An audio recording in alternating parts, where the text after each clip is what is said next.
Hey guys, welcome to my YouTube. It's your boy Pangu, and we're gonna be doing a beginner video for a beginner guide for Rocket League. Since a lot of new players have came into the game, since it has recently gone free to play, which it was supposed to be free to play summer, but apparently that didn't end up happening. It ended up being free to play fall, or does fall even start right away? I don't know. Does fall start on the 23rd? No idea. Anyways. For a game that was dying, well, not really dying, 220,000 people I think I seen online the other day, and now it's a whopping, oh my god, 1 million players online at one time. Somebody had posted this onto Reddit. Just crazy how many new players are on. And I'm sure there's going to be a lot of new players looking for some tutorials. So I decided to put a video together, which I would think that would help a lot of you newer players, as well as like really anybody in the lower rank that's between like that, like low platinum and anything really below. A lot of the tips I'm going to go over should be able to be helpful for you guys, or at least I hope so. So moving into tip number one here, as long as you're just at the main menu here, if you just want to scroll down to your um, options here, it's second from the bottom, right above quit. So if you click here on options with the A key, unless you're like on like PlayStation, then it might be X or whatever. First thing I would say is make sure that voice chat is disabled. Like your teammates will be talking, other people will be talking. The audio just sounds dog shit in game. So make sure you have that disabled, or like you can leave it on if you want to talk to or hear the other team whine and complain, or your teammate whine and complain. All up to you. Moving on to the client send rate, server send rate, and bandwidth limit. You guys are all gonna want to have these set to high, like the highest settings. I think high is the highest setting here. And here on game stat, if you want to just scroll down, make sure you have main stats only. You don't want to have all stats or no stats on. You want to have main stats only. Because sometimes with all stat, if your teammate passes the ball and you're shooting it, there'll be like a centered ball thing that comes up on your screen. Or like you centered the ball and you're following up your shot. It kind of messes you up. And then you don't want to have no stats on, because sometimes your teammate will be demoed or your teammate will be doing the demoing and you don't know who's getting blown up. Moving here onto the camera settings. If you're going to take anything from my camera settings, make sure you turn camera shake off. It shakes the camera when you're boosting in the air or whatever, and it makes it incredibly much harder to shoot the ball. So I don't recommend using my camera settings, but I've posted a screenshot here of some pros camera settings. I recommend Squishy's, Justin's, and like Fairy Peaks. And then maybe tweak them to your own. I mean, you can pick any pro players. They're all kind of somewhat similar, and then just fine tune it to what you like. But I'd recommend maybe just even just using their camera settings for a week and just see how that works out for you. And if you don't like it, you can try someone else's, or you can tweak it a little bit to try to make it more suitable for you. Moving on to control settings. If you just these are quite great controls. If you just want to pause the video and copy those onto yours, those are what I would recommend, is these settings here. Except for the keyboard thing, whatever that is there. Oh, almost forgot. Gotta go into the key bindings here. What I would recommend you guys doing here is putting your power slide and air roll here on your left bumper. All you have to do is hit A and then hit LB on your Xbox controller, and it'll map there. Almost missed it here. Air roll left. You're going to want to map this to your right bumper. You don't really need this yet when you're a new player. This is more for the higher skill level player. You're going to also want to put this on X, your scoreboard. And you're going to want to reset the shot with X as well. Moving on to interface.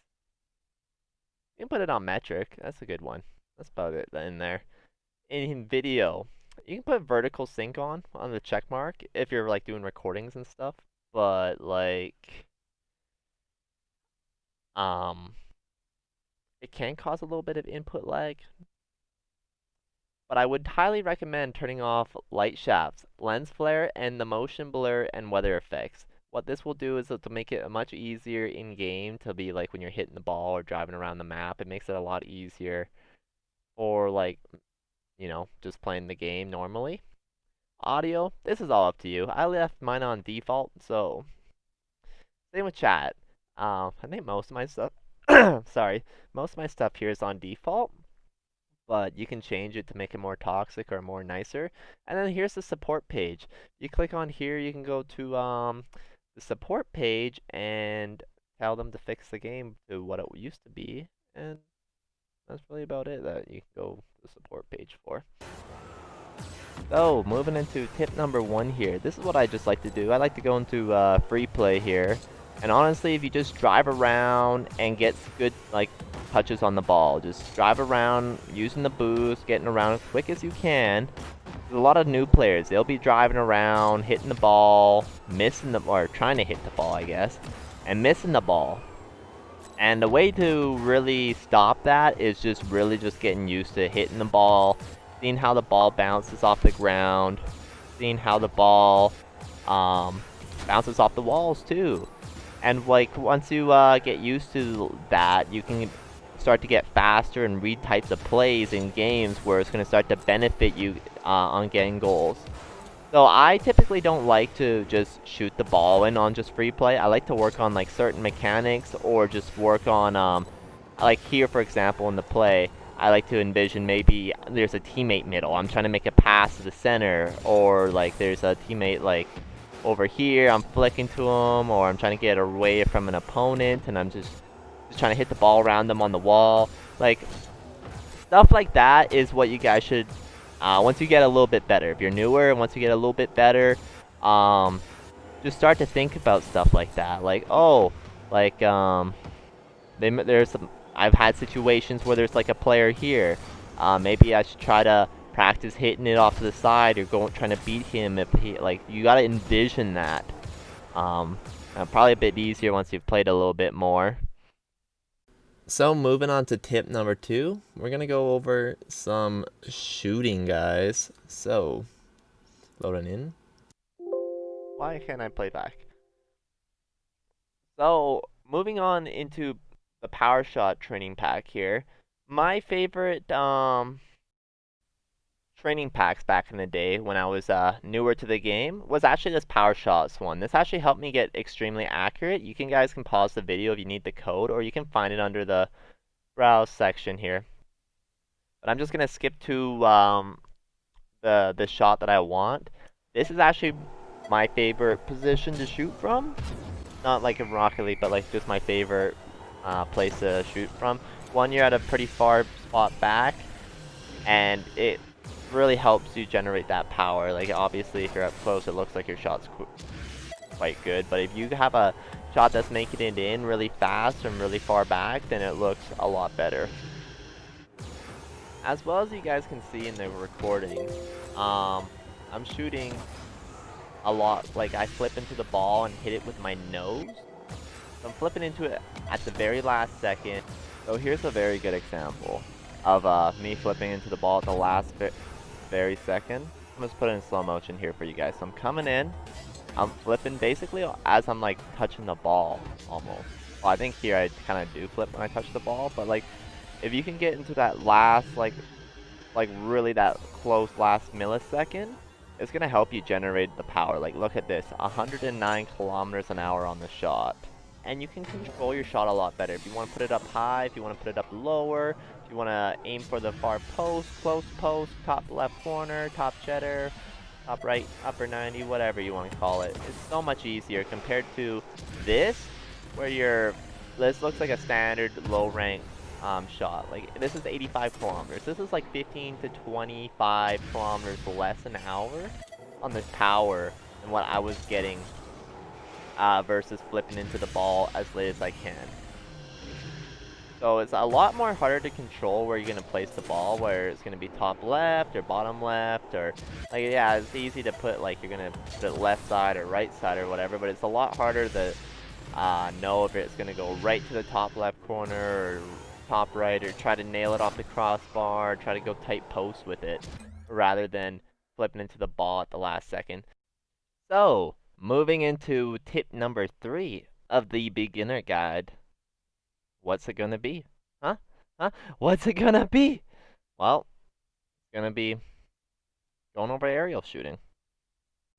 I personally really love this intermediate aerials pack. You can pause the video if it's just loaded in too quick for you or went past. Um, to get that training code, you can find it also in the browsing section too, unless like it's been updated with new ones. But just before we start into aerials, I'm going to show you guys something here in training where I think this is very interesting and something you guys should really take note on. So what you're going to want to do here is you're going to want to hit A, pull back until your car is like a 90-degree angle, and then hit A and B at the same time for this aerial. If you guys can practice this and get good at it, it'll help you get your aerials so much quicker in game. As well as a tip for this is when I'm going to, before I do the second jump, I will let go of my left joystick completely. I mean, you don't have to, but it's so much easier to do it so you don't accidentally end up backflipping or shit flipping. I'll post an example of what I mean about that. Moving into the other one, how this could be practical in a game, is you just want to jump. Same kind of idea. You want to boost, jump, while you're still holding boost. Don't let go of boost. You can pull back to get your angle, and then jump again. And this will help you get aerial passes, like to your aerial passes way faster than if you were just to jump twice and then begin to boost. Or be boosting and jump twice and then boost again. So here's an example of what I mean. This is the one from half court where I boost, jump, and then jump again while still holding the boost. If you don't let go of your left joystick and you jump again, you're going to do a backflip, or called a shit flip, and that's not what we want to be doing here. To make that easier, I recommend just pulling back to the angle you want on like the first jump, and then letting go of the joystick and hitting your jump button again while you continue to hold boost.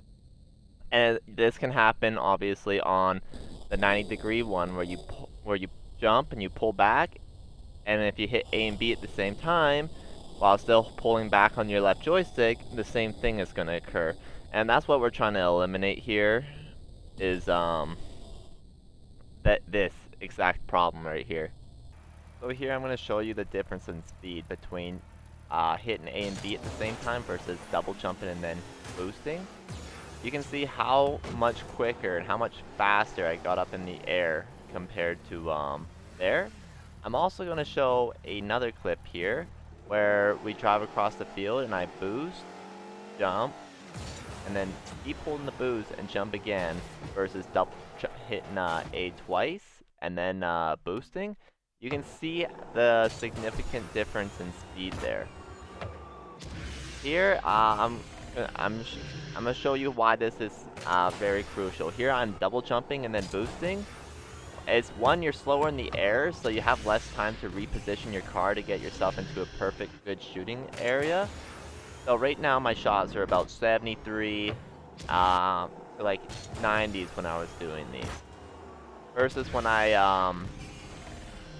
boost and double jump, you're gonna see the difference in speed. So there's another 77 here. Bang! Like, you can already see how much difference in speed there is here. That's 114 kilometers an hour. I mean, yes, I did get some slightly higher ones, just to really embellish how big of a deal this is. One, you're up in the air a lot quicker, so you got more time to make some little tweaks, and two, it saves you a lot of boost, because you got more momentum to elevate you into the air, so you're not wasting as much boost to get the same amount of height as you would when you're doing it this way. So I hope you guys really enjoyed the video. I'm willing to make another part two of this. So if you guys did enjoy the video, make sure you guys hit that like button, hit the subscribe button so you know when I post another video, as well as I think it's the bell icon. And share this with one of your buddies that's new to the game. But anyways, let me know if there's anything you guys would want me to go over, and I'll be happy to do that in future videos, because I'd like to do this in a series of parts, and probably just do show 3 things per video, so let me know what you guys would want to see and want to have me go over with you guys. Take care. Love you, bye.